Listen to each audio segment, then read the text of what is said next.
Peterson, his problem was not the book 12 Rules for Life. It was not a bad book in itself. And I don't know what 12 Small Rules says, but I don't know if there's any problem with the life advice, like, oh, clean your room, or like, I don't know, like, place this There were skateboard or some whatever. there were some bad advice in the I don't book. know. I don't know. I Really? haven't looked Okay, into it, I've but never read that book, but I mean, I'm actually curious to know what were bad There were advices. there were I have to go back and check, but there were some assumptions that were baseless assumptions and some overgeneralizations, making some claims that were too, uh, you know, claiming certain things is always there was okay. One thing I noticed about Jordan Peterson, he makes some absolute statements that are obviously not true.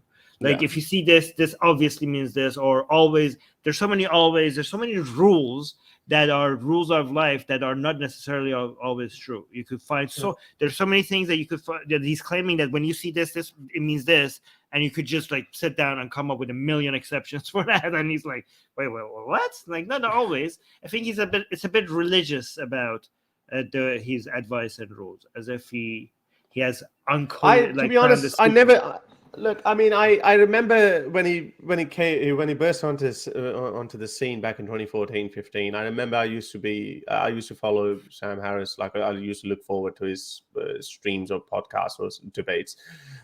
So people bugged him. People kept telling Sam Harris, "Hey, invite this new guy, Jordan Peterson," and he invited him. And those videos are still up there.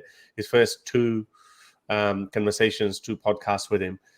I found some sense in that. I was like, okay, that's going to be interesting, but then I never really got into what he was really preaching, because maybe it was one of those things. Like for me, I go back to Dawkins' claim that the 10 Commandments. Moses came down. He said, "Thou shalt not kill," and everyone was like, "Oh, thou shalt not kill." We thought that we need to kill everyone. So if he tells me, I've always cleaned my room. I've always woken up early-ish enough when I used to, have a 9 to 5 job. But now I still have a routine. It's actually more important to sleep a lot than waking up early. I sleep. There was a clip on Joe Rogan. He had this doctor, scientist or something, and she says that people who say they sleep less than 7 hours are unhealthy. So then Joe Rogan goes, what about all those smart people who tell us, "Oh, I only sleep for 5 hours"? He said they're idiots. You cannot keep on doing this. That's just bad. And you know what? I can show you my Apple Watch, my sleep. I track it. I sleep for 7 to 8 hours, sometimes even 8 hours. I track my sleep as well. It's very important. I go 7 to 8 hours. Screw it. When I wake up after 8 hours of sleep, I'm so fresh. I have so much energy. I don't want to go like 5 hours. So a lot of these people. So my point is, I don't need 12 rules of life by someone like Jordan Peterson to, like, hey, wipe your bum after you get out of toilet. I know some basics. Okay. So this is what I don't know. I think maybe mediocre people need them. I think some people need basic advice. You don't need it, okay? But I don't think they should get it from Jordan Peterson. I actually believe there are certain basic advice that you guys might find obvious, especially a lot of young men. They need that advice. They need somebody to tell them that these are the right way to do things.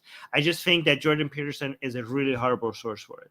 Jordan Peterson, also another thing I want to mention about him is that he is one of those people who makes idiotic, basic claims sound intelligent.